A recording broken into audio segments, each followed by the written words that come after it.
Hello. Necker Williams, a martial arts Englishman here. And I'm going to read some more of Harry Potter and the Half-Blood Prince.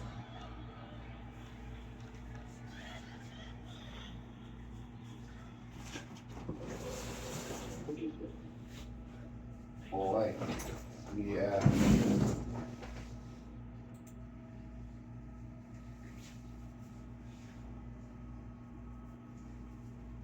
Chapter 13. The Secret Riddle. Katie was removed to St. Mungo's Hospital for Medical Maladies and Injuries the following day, by which time the news that she had been cursed had spread all over the school. Though the deacons were confused and nobody other than Harry, Ron and Hermione and Leon seemed to know that Katie herself had not been the intended target. Oh, and Malfoy knows, of course, said Harry to Ron and Hermione, who continued their new policy of feigning deafness whenever Harry mentioned his Malfoy's dirty theory. Harry had wondered whether Dumbledore would return from wherever he had been in time for Monday night's lesson. But having no word to the contrary, he presented himself outside Dumbledore's office at 8 o'clock. He knocked and was told to enter. There sat Dumbledore, looking unusually tired. His hand was as black and burned as ever, but he smiled when he gestured to Harry to sit down. Pensieve was sitting on the desk, again casting silvery specks of light over the ceiling. Well, you have had a busy time while I have been away, Dumbledore said. I believe you witnessed Katie's accident. Yes, sir. How is she? Still very unwell. Although she was relatively lucky, she appears to have brushed the necklace with the smallest possible amount of skin. There was a tiny hole in the glove. As she put it on, had she ever held it in her ungloved hand, she would have died, perhaps instantly.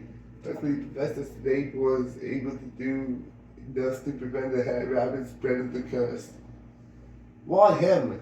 Asked Harry quickly. Why not Madame Pomfrey? Impertinent, said a soft voice from one of the portraits on the wall, and Phineas Nigelius Black, Sirius's great-great-grandfather, raised his head from his arms where he had appeared to be sleeping. I would not have permitted a student to question the way Hogwarts operated in my day. Yes, thank you, Phineas, said Dumbledore quinningly. Professor Snape knows much more about the Dark Arts than Madame Pomfrey, Harry. Anyway, the St. Mungo's staff are sending me hourly reports. I'm hopeful that Katie will make a full recovery in time. Where were you this weekend, sir? Where were you this weekend, sir? Harry asked, disregarding a strong feeling that he might be pushing his luck. The feeling apparently shared by Phineas Nigelius, who hissed softly. I would rather not say just now, said Dumbledore. However, I shall tell you in due course. You will? Said Harry, startled. Yes, I expect so, said Dumbledore, withdrawing a fresh bottle of silver memories from inside his robes and uncorking it with a prod of his wand. Sir, said Harry tentatively, I met Mundungus in Hogsmeade. Ah, yes, I am already aware that Mundungus has been treating your inheritance with slight-fingered contempt, said Dumbledore, frowning a little. He has gone to ground since you accosted him outside the Three Broomsticks. I think he dreads facing me. However, rest assured that he will not be making any away with any more serious assault possession. That mangy old half-blood says he's stealing black heirlooms, said Phineas Nigelius, incensed, and he stalked out of his frame and down to business portrait in number 12 Grimald Place. Professor, said Harry after a short pause, Professor McGonagall tell you what I told her after Katie got hers about Draco Malfoy? She told me your suspicions, yes, said Dumbledore. And do you? I shall take all appropriate measures to investigate anyone who might have had a hand in Katie's accident, said Dumbledore. But what concerns me now, Harry, is our lesson. Harry felt slightly resentful at this. If their lessons were so very important, why had there been such a long gap between the first and second? However, he said no more about Draco Malfoy, but watched as Dumbledore poured the fresh memories into the pensieve and began swirling the stone basin once more between his long-fingered hands.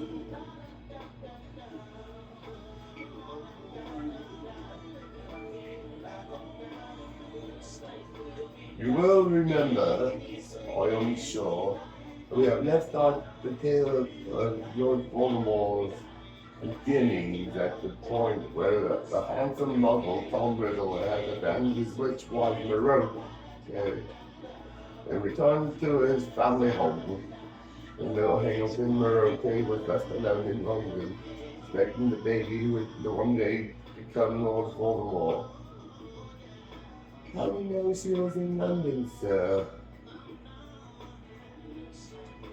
Because of the evidence of one Caractacus bird, said Dumbledore. We find all coincidence, yet we find this very sharp prints in the necklace we have just been discussing. He swirled the contents of the pensieve as Harry had seen him swirl them before. But as a gold prospector sifts for gold, up out of the swirling silvery mass rose a little band, revolving slowly in the pensieve, silver as a ghost, but much more solid, with a thatch of hair that completely covered his eyes. Yes, we acquired it in curious circumstances.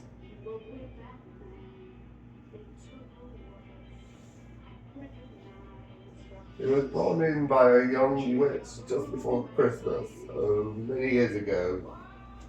Now, she said she needed the gold badly. Well, that much was obvious. Covered in rags and pretty far along. Going to have a baby, see? He said the locket had been slithering. Well, we hear that sort of story all the time. Oh, this was this was his favorite keyboard, but when I looked at it, that all was marks all right. A few simple spells were enough to tell me the truth. Of course, that made it near enough priceless. She didn't seem to have any idea how much it was worth. Happy to get 10 galleons for it. Best bargain we ever made. Dumbledore gave the pensieve an extra vigorous shake, and Caractacus Burke descended back into the swirling mass of memory from whence he had come. He only gave her 10 galleons, said Harry indignantly. Caractacus was not famed for his generosity, said Dumbledore. So we know that. At the end of her pregnancy, Europe was alone in London, in desperate need of gold. Desperate enough to one and only valuable possession. Not that that was one of Marlowe's treasured family heirlooms. But she could do magic, so he said impatiently. She could have got food and drinks, everything for herself by magic, couldn't she? Ah, said Dumbledore. Perhaps she could, but it is my belief. I am guessing again, but I am sure I am right. And when her husband abandoned her, Ruby stopped using magic. I do not think that she wanted to be a witch any longer. Because it is also possible that her unrequited love and the attendant despair sapped her of her powers. That can happen. In any case, as you are about to see, Ruby refused to raise her wand even to save her own life. She wouldn't even stay alive for her son. Dumbledore raised his eyebrows. Could you possibly be feeling sorry for Lord Voldemort? No, said Harry quickly. But she had a choice, didn't she? Not like my mother. Your mother had a choice too, said Dumbledore gently. Yes, we're a big riddle. Chose dead in spite of a son who needed her. But do not judge her too harshly, Harry. She was greatly weakened by long suffering, and she had never had your mother's courage. And now, if you will stand. Where are we going? Harry asked, as Dumbledore joined him at the front of the desk. This time, said Dumbledore, you are going into my memory. I think you will find it both rich in detail and satisfyingly accurate. After you, Harry. Harry bent over the pensieve. His face broke the cool surface of the memory, and then he was falling through darkness again. Seconds later, his feet hit firm ground. He opened his eyes. He found that he and Dumbledore were standing in a bustling, old-fashioned London street. There I am, said Dumbledore brightly, pointing ahead of them to a tall figure crossing the road in front of a horse-drawn milk cart. Young Albus Dumbledore, with long hair and beard, were Auburn. Having reached the side of the street, he stood off the pavement, drawing many curious glances due to the flamboyantly cut suit of plum velvet that he was wearing. My suit, sir, said Harry before he could stop himself.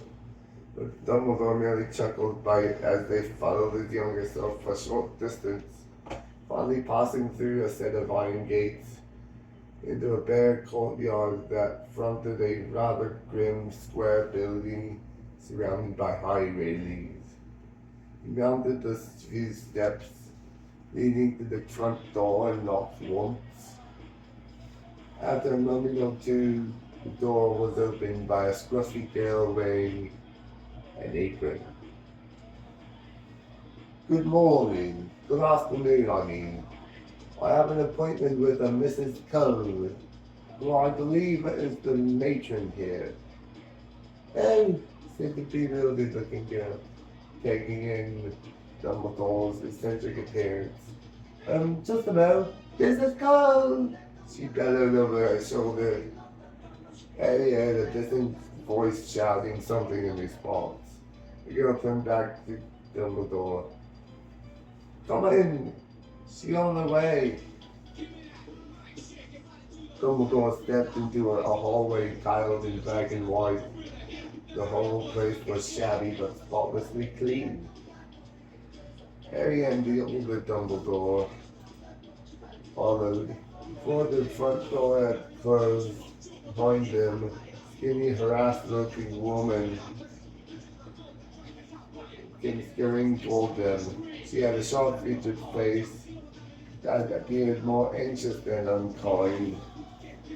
As she was talking over her shoulder to another prone helper as she walked toward Dumbledore. Take the iodine upstairs to Martha. Billy Stubbs has been picking his scalp, and Eric Wally's oozing all over his sheets. Chickenpox on top of everything else. She had said to nobody in particular, and then her eyes fell on Dumbledore and she stopped dead in her tracks, looking as astonished as if a giraffe had just crossed the threshold. Good afternoon, said Dumbledore, holding out his hand. This is Cole, simply. Gasp! My name is Albus Dumbledore. I sent you a letter requesting an appointment, and you very kindly invited me here today. This is called Blink. Apparently deciding that Dumbledore was not a hallucination, she said feebly, "Oh, yes. Well then, you better come into my room, yes." She led Dumbledore into a small room that seemed part sitting room, part office. It was as shabby as the hallway, and the furniture was old and mismatched. She invited Dumbledore to sit on a rickety chair and seated herself behind a chat-cluttered desk, eyeing him nervously. I am here, as I told you in my letter, to discuss Tom Riddle and arrangements for his future, said Dumbledore. Are you his family? asked Mrs. Cole. No, I am a teacher, said Dumbledore. I've come to offer Tom a place at my school. What school is this then? It is called Hogwarts, said Dumbledore. And how come you're interested in Tom? You believe he has qualities we are looking for. You mean he's won a scholarship? How can he have done? He hasn't been entered for one. His name has been down for our school since birth. Who registered him? His parents. There was no doubt that Mrs. Cole was an inconveniently sharp woman. Apparently Dumbledore thought so too. Harry now saw him slip his wand out of his pocket of his velvet suit, at the same time picking up a piece of a perfectly blank paper from Mrs. Coleman's desktop. Here, said Dumbledore, waving his wand once as he passed her the piece of paper. I think this will make everything clear. Mrs. Cole's eyes slid out of focus and back again as she gazed intently at the blank paper for a moment. That seems perfectly in order, she said placidly, handing it back. Then her eyes fell upon a bottle of gin and two glasses that had certainly not been present a few seconds before. May I offer you a glass of gin? She said in an extra refined voice. Thank you very much, said Dumbledore, beaming. It soon became clear that Mrs. Cole was no novice when it came to gin drinking. Pouring that both of them in a generous manner, strained her own glass in one gulp, smacking her lips frankly. She smiled at Dumbledore for the first time, and he didn't hesitate to press her at advantage. I was wondering whether you could tell me anything of Tom Riddle's history. I think he was born here in the orphanage. That's right, said Mrs. Cole, helping herself to more gin. I remember anything. I just wanted to hear myself. New Year's Eve, and bitter cold, snowing, nasty night, and this girl, not much older than I was, first myself at the time, came staggering up at the front steps.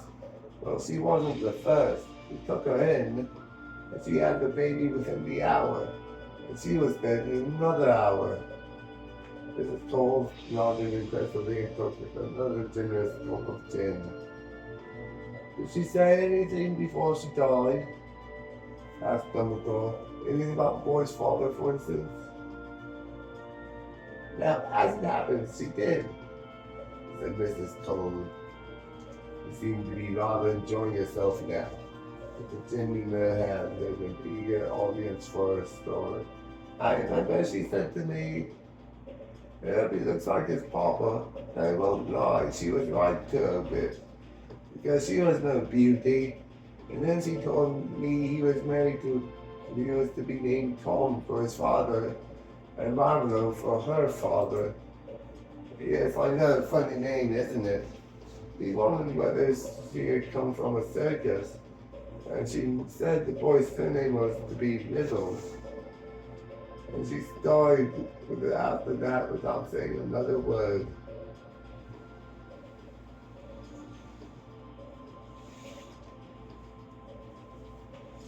Well, we named him just as she said.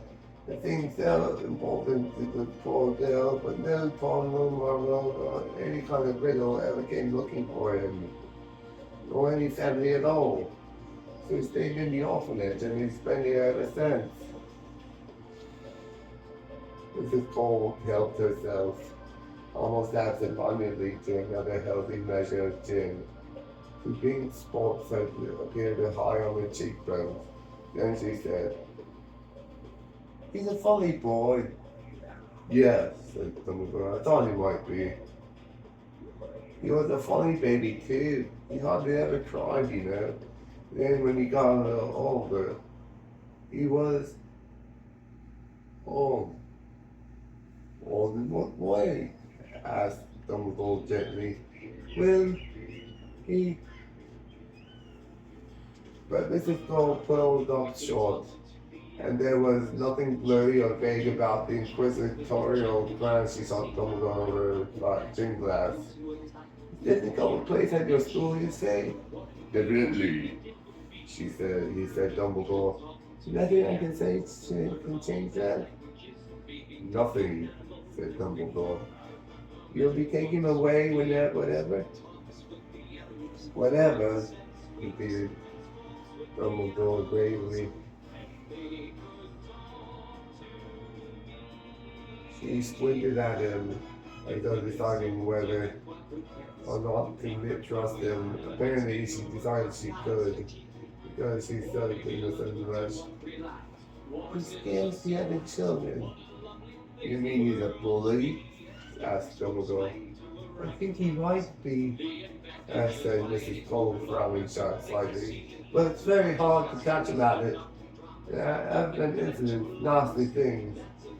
Dumbledore did not press her, but Harry could tell that he was interested. She took yet another gulp of gin, and her rosy cheeks grew rosier still.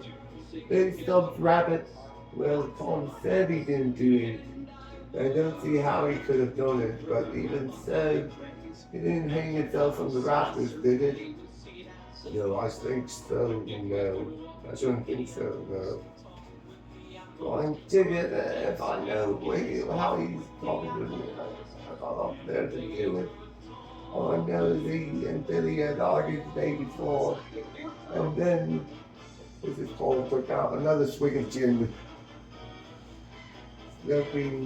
swapping a little over its in this time. On the summer outing, we take them out, you know, once a year in the countryside or to the seaside. Well, Amy Benson and Dennis Bishop were never quite right afterwards. And all we ever got out of them was that they'd gone into a cave with Tom Riddle. He swore they'd just gone exploring, but something happened in there, I'm sure of it. And well, there have been lots of things, funny things." She looked around at Dumbledore again, and though her cheeks were flushed, the gaze was steady. "I don't think many people will be sorry to see the back of them." "You will, I'm sure that. But then I'm sure that we will not be keeping him permanently," said Dumbledore. You will have to return here at the very least every summer. Oh well, that's better than a whack on the nose with the rusty poker, said Mrs. Cole with a slight hiccup. She got to her feet, and Henry was impressed to see that she was quite steady, even though 2/3 of the gin was now gone. I suppose you'd like to see him? Very much, said Dumbledore, rising too. She led him out of her office and up the stone stairs, calling out instructions and admonitions to her elders and children as she passed. The orphans Harry saw were all wearing the same kind of grayish tunic. They looked reasonably well cared for, but there was no denying that this was a grim place in which to grow up. Here we are, said Mrs. Cole, as they turned off the second landing and stopped outside the first door in a long corridor. She knocked twice and entered. Tom, you got a visitor. This is Mr. Dumbledore. Dumbledore. He's come to tell you. Well, I'll let you let him do it. Let him do it. Harry and the two Dumbledores entered the room, and Mrs. Cole closed the door on them. It was a small, bare room with nothing in it except an old wardrobe, a wooden chair, and an iron bedstead. One was sitting on top of the grey blankets, his legs stretched out in front of him, holding a book. There was no trace of the gaunt in Tom Riddle's face. Ruby had got her dying wish. He was his handsome father in miniature, tall for 11 years, old, dark-haired, and pale. His eyes narrowed slightly as he took in Dumbledore's eccentric appearance. There was a moment's silence. How do you do, Tom? Said Dumbledore, walking forward and holding out his hand. The boy hesitated, then took it, and they shook hands. Dumbledore drew up in the hard wooden chair beside Riddle, so that the pair of them looked rather like a hospital patient and a visitor. I am Professor Dumbledore. Professor? Repeated Riddle. Is that right, Doctor? What are you here for? Did she get you in to have a look at me? He was pointing at the door through which Mrs. Cole had just left. No, said Dumbledore, smiling. I don't believe you, said Riddle. She wants me looked at, doesn't she? Tell the truth. He spoke the last 3 words with a ringing force that was almost shocking. It was a command, and it sounded as though he had given it many times before. His eyes had widened, and he was glaring at Dumbledore, who made no response except to continue smiling pleasantly. After a few seconds, Tom Riddle stopped glaring, though he looked, if anything, warier still. Who told you? I have told you. My name is Professor Dumbledore, and I work at a school called Hogwarts. I've come to offer you a place at my school, your new school, if you would like to come. Riddle's reaction to this was more surprising. He leapt from the bed and backed away from Dumbledore, looking furious.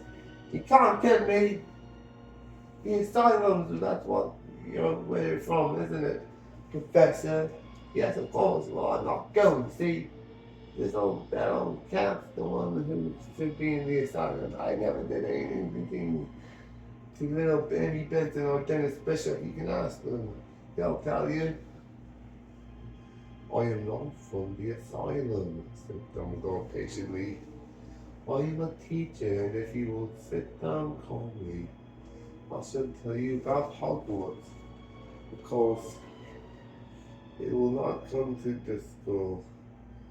If you will not come to the school, nobody will force you. I'd like to see them try, sneered Riddle. Hogwarts. Dumbledore went on as though he had not heard Riddle's last words. There's a school for people with special abilities.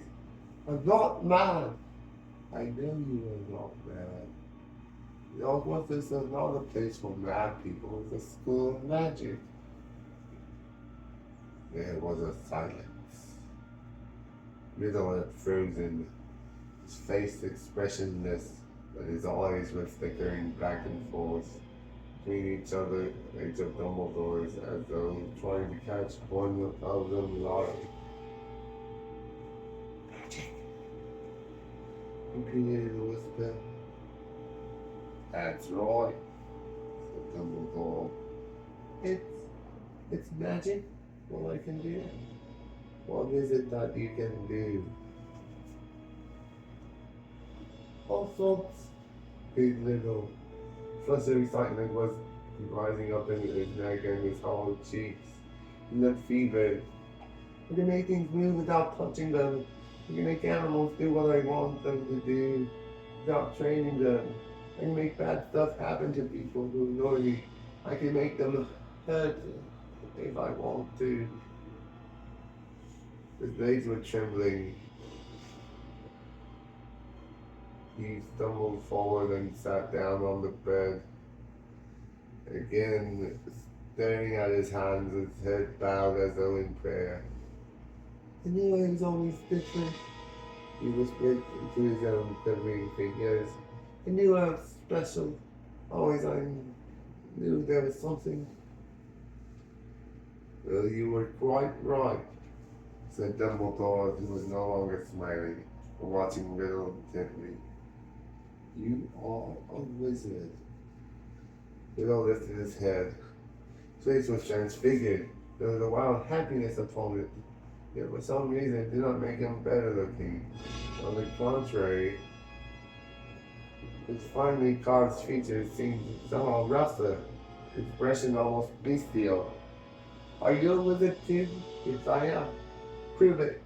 Said Riddle at once, in the same commanding tone he had used when he had said, tell the truth. Of course I am. Dumbledore raised his eyebrow. If, as I take it, you are accepting your place at Hogwarts, of course I am. Then you will address me as Professor or Sir.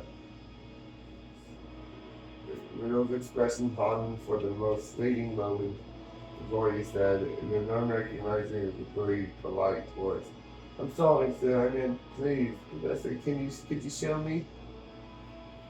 Harry was sure that Dumbledore was going to refuse, but he would tell Riddle that there would be plenty of time for practical demonstrations at Hogwarts, that they were currently in the building full of muggles, and must therefore be cautious. To his great surprise, however, Dumbledore drew his wand from an inside pocket of his suit jacket, pointed it at the shabby wardrobe in the corner, and gave the wand a casual flick. The wardrobe burst into flames. Riddle jumped to his feet. Harry could hardly blame him for howling in shock and rage. All the lovely possessions must be in there. Even as Riddle rounded on Dumbledore, the flames vanished, leaving the wardrobe completely undamaged. Riddle stared from the wardrobe to Dumbledore, then his expression greedy, he pointed at the wand. Where can I get one of them? All in good time, said Dumbledore. I think there is something trying to get out of your wardrobe. But soon enough, the faint rattling could be heard from inside it. For the first time, Riddle looked frightened. Open the door, said Dumbledore. Riddle hesitated, then crossed the room and threw open a wardrobe door. On the topmost shelf, above a rail of threadbare clothes, a small cardboard box was shaking and rattling as though there were several frantic mice trapped inside it. Take it out, said Dumbledore. Riddle took down the quaking box. He looked unnerved. Is there anything in that box that you ought not to have? Asked Dumbledore. Riddle threw Dumbledore a long, clear, cackling look. Yes, I suppose so, said finally in an expressionless voice. Open it.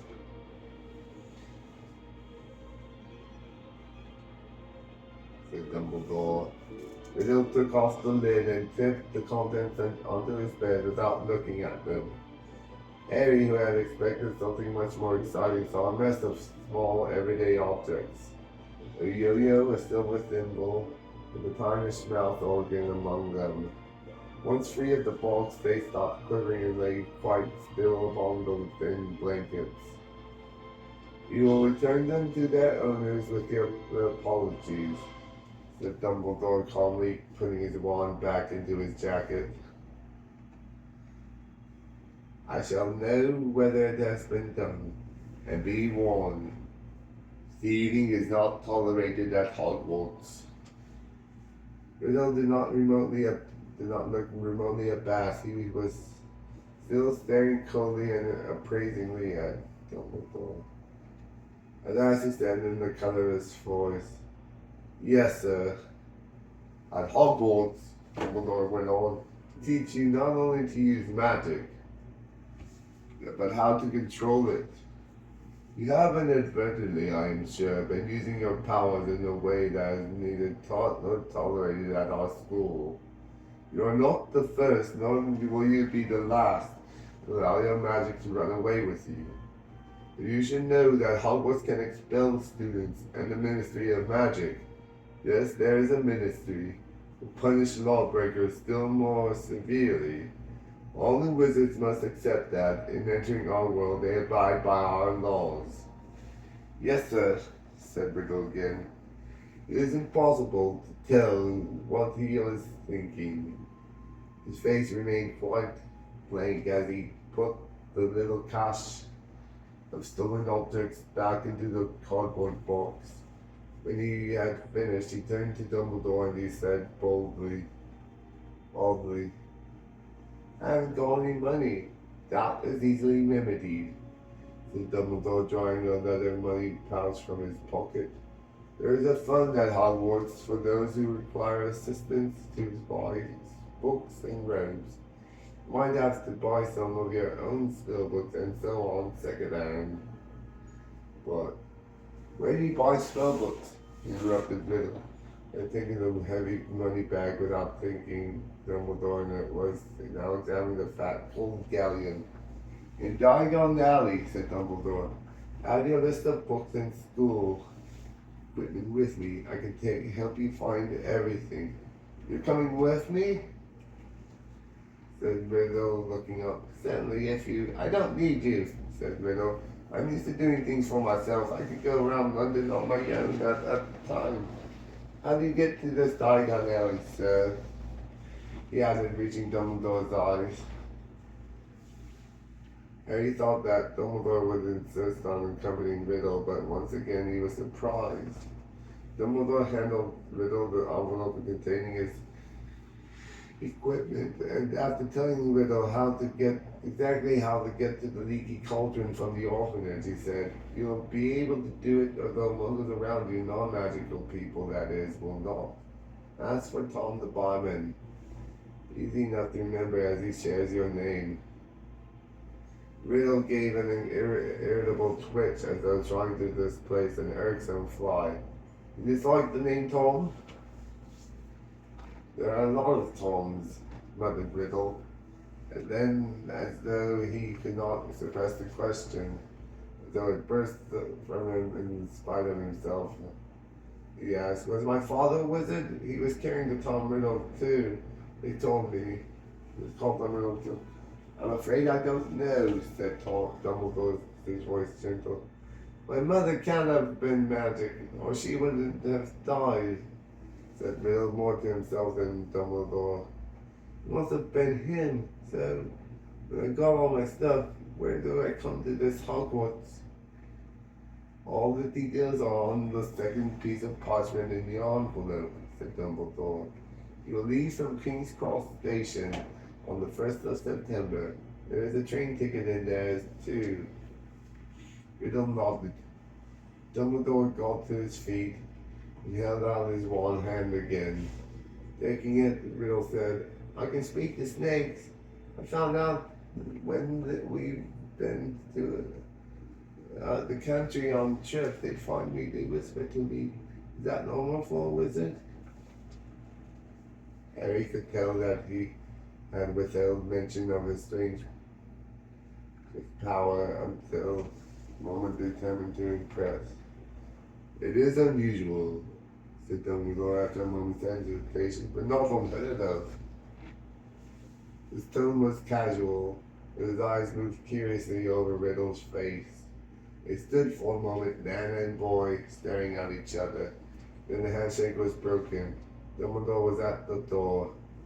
Goodbye, Tom. I shall see you at Hogwarts. I think that will do, said the white-haired Dumbledore at Harry's side. Seconds later, they were soaring weightlessly through darkness once more, before landing squarely in the present-day office. Sit down, said Dumbledore, landing beside Harry. Harry obeyed. His mind was still full of what he had seen. He believed it was, much quicker than I did. I mean, when you first told him he was a wizard, I didn't believe Hagrid at first when he told me.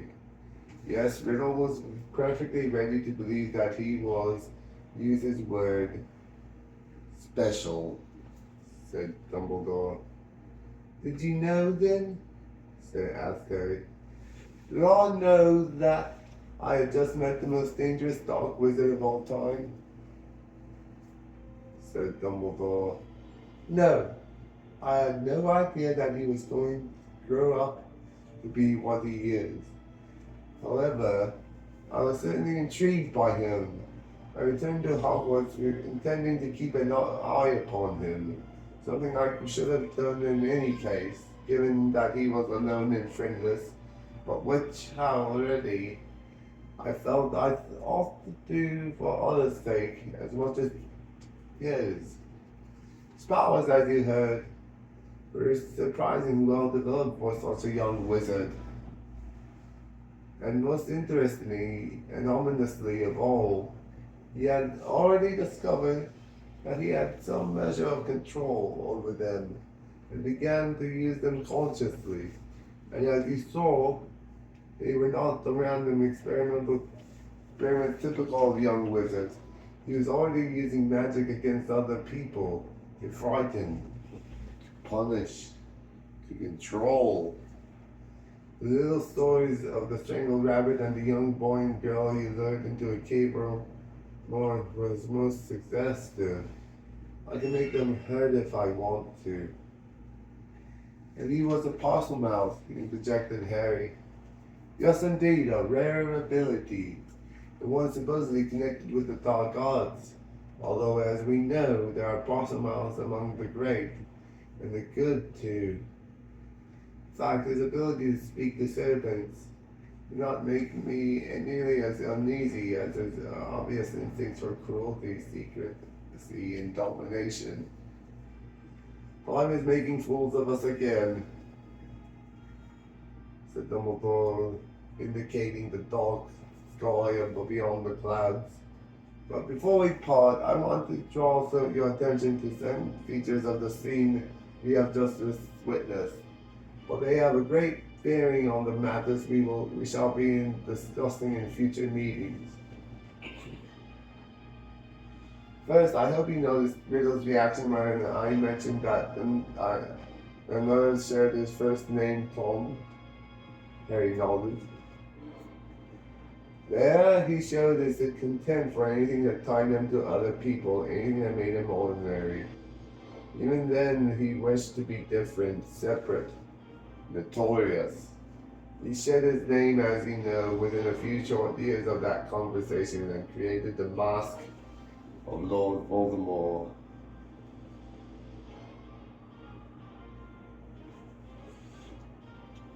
Behind which he has been hidden for so long.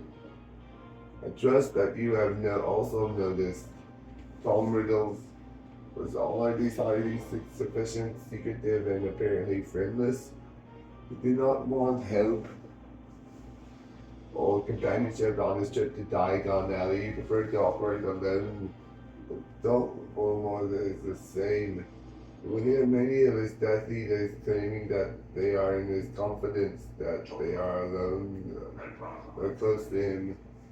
Even understand him, they are deluded.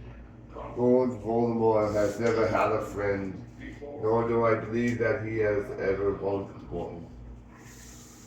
And lastly, I hope you are not too sleepy to pay attention to this, Harry. The young Tom Riddle liked to collect trophies. He saw the box of stolen articles he had in his room. These are all taken from victims of his bullying behavior. Souvenirs, viewing particularly unpleasant bits of magic. Bear in mind that this magpie-like tendency for this particularly will be very important later. And now it is really time for bed. Harry got to his feet. As he walked across the room, his eyes fell upon the little table on which Marvel's ring had rested last time, but the ring was no longer there. Yes, Harry? Said Dumbledore, for Harry had come to a halt. The ring's gone, said Harry, looking around. But I thought you might have the mouth organ or something.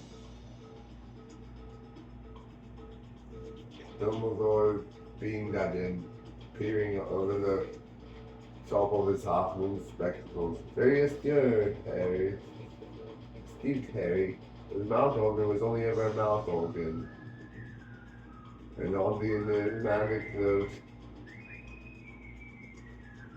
he waved to Harry, who understood himself to be dismissed.